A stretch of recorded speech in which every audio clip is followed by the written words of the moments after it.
I found this in a scrap wood pile and I knew I could turn it into a beautiful farmhouse themed sign.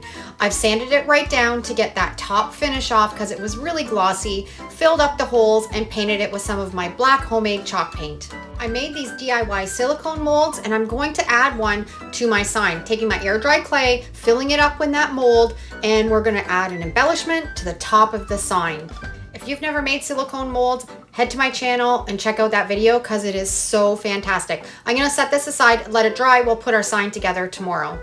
I took my Gorilla Glue, glued that embellishment on. I'm painting it with my white homemade chalk paint, and then I'm going to dry brush a little bit of my black chalk paint on that embellishment. One last sanding, and we're going to turn this into a sign using my Mod Podge reverse graphic transfer method. Putting the Mod Podge on the paper that I printed on my LaserJet printer, let it sit for 24 hours, rub the paper off with some water, and this is what I created.